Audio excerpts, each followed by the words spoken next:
hop in the DeLorean. We're going to take you back in time to when Chicago parking meters looked kind of like that. And parking in some neighborhoods cost $0.25 an hour. Remember that? You had to carry a lot of change. Well, NBC5 Investigates dug deep into that deal that changed all of that 17 years ago, the privatization of the city's parking meters.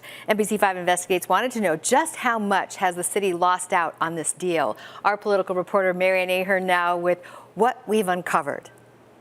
Until the year 2083, the parking meters you use in Chicago belonged to a private company.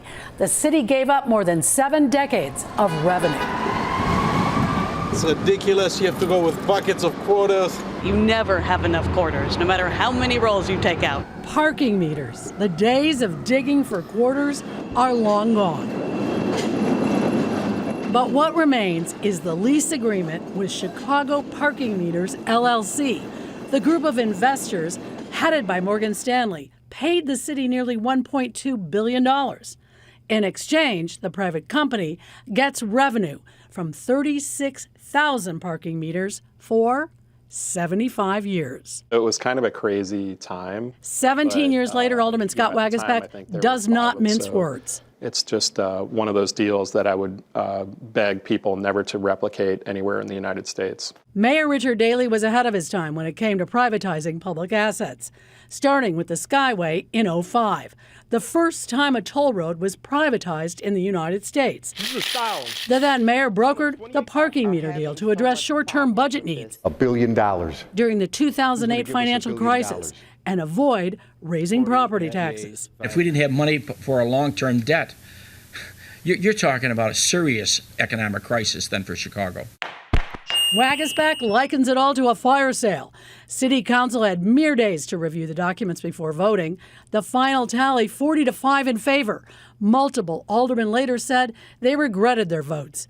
2 of the no's were Waguespack and former alderman Leslie Hairston. Ran the numbers, realized that the deal could be worth $5 to $10 billion as opposed to 1.15. There became more questions than answers. Then Inspector General David Hoffman calculated the city was paid at least $974 million less than if it had kept the meters. NBC5 Investigates reviewed audits from the accounting firm KPMG showing the meters generated $1.8 billion through 2023. It only took about 10 years for the company to recoup its initial investment.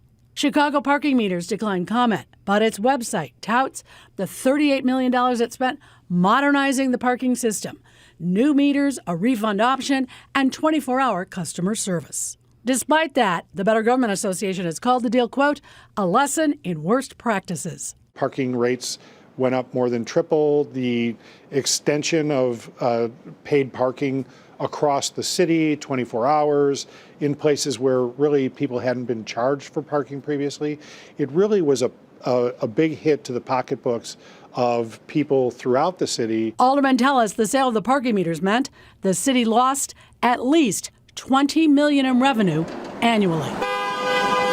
Daley's administration had argued the money left over would provide a long-term financial cushion, but that did not happen. They basically burned through all of those funds within 2 years. Had we had the opportunity to have a hearing, a public hearing, and ask questions, I think it would have made a difference, and I think we could have had the opportunity to do something that benefited the city better. Mayor Rahm Emanuel negotiated changes to the deal in 2013, and Mayor Lori Lightfoot saw an opportunity during the pandemic, but her efforts will likely end up costing the city millions when arbitration is done. The lawyers on the other side were really, really good, and the lawyers and negotiators on the city side were way over their heads.